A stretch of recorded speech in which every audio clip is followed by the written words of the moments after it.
Plant growth regulator की discovery कैसे हुई, इसके पीछे भी एक दिलचस्प किस्सा है।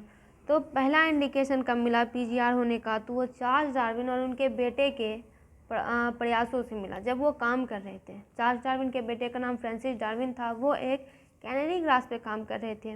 उन्होंने देखा कि जब घास मुड़ रही है, उन्होंने देखा कि घास की जो क्लिप्टाइल्स है वो लाइट के सोर्स के यूनिलेटरल में बेंड कर रही है, यानी ये फोटोट्रोपिज्म शो कर रही है। बहुत सारे एक्सपेरिमेंट उन्होंने इस पर कंडक्ट किया और उन्होंने पाया कि जो ट्रांसमिटेबल साइड था, जो ट्रांसमिटेबल का साइड था वो कोलेप्टाइल का टिप था, जिसके कारण जो है इन पूरे कोलेप्टिल्स बेंड कर गए थे। यानी साइट उसकी एक ही जगह थी, लेकिन उसके कारण जो पूरा कोलेप्टाइल्स है वो लाइट के सोर्स की तरफ मुड़ गया था।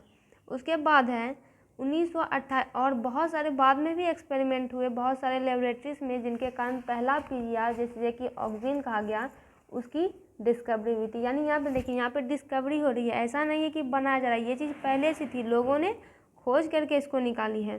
फिर आते हैं 1928 की बात करते हैं। F.W. वेंट नामक एक वैज्ञानिक थे।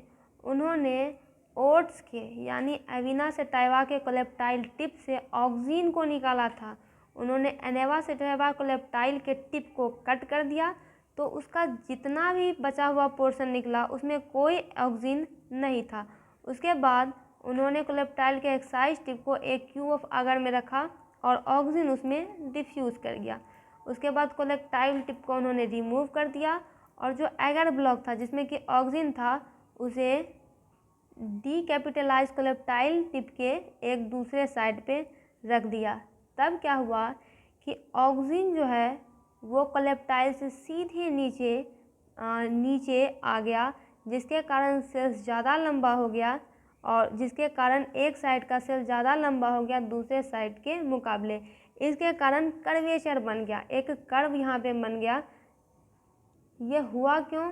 क्योंकि दोनों साइड पे जो है डिफरेंशियल ग्रोथ हुआ था। इस एक्सपेरिमेंट से F.W. वेंट ने प्रूव कर दिया कि जो सब्सटेंस है वो हमेशा कहाँ से कहाँ मूव करेंगे, तो from the apex towards the base, यानी एपेक्स से वो सीधा बेस पर जाएंगे। कोलेप्टाइल्स के केस में अगर ब्लॉक जो था जिसमें कि ऑक्सीजन उन्होंने रखा था जो कि अब डिफ्यूज़ हो चुका था, जब उसे डीकैपिटेटेड कोलेप्टाइल पे रखा गया वो एपेक्स के एक्शन को बढ़ा देते थे।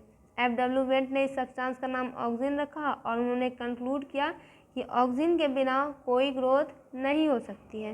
फिर बात करते हैं कोगल और हैगन स्मिथ की। उन्होंने क्या किया, 1931 में पहला naturally occurring oxygen human urine से आइसोलेट किया। जिब्रेलिन भी एक प्लांट हार्मोन भी है। ई कुरोसावा ने जिब्रेलिन का डिस्कवर किया था। फिर है साइटोकाइनिन, ये भी प्लांट हार्मोन है, तो स्कूग और मिलर ने आइडेंटिफाई किया और काइनेटिन, जिसे कि अब साइटोकाइनिन नाम से जानते हैं, इनका क्रिस्टलाइज किया। फिर बात करते हैं मिड 1960 में 3 इंडिपेंडेंट रिसर्चर थे।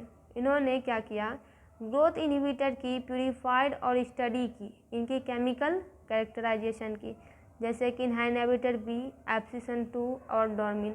और बाद में इन तीनों ने प्रूव कर दिया कि ये जो तीनों हैं ये केमिकली आइडेंटिकल है और इनका नाम उन्होंने एब्सिसिक एसिड रख दिया, जिसे शॉर्ट में ABA भी कहते हैं। कॉजन्स जो थे उन्होंने गैसियस हार्मोन इथाइलिन को आइडेंटिफाई किया।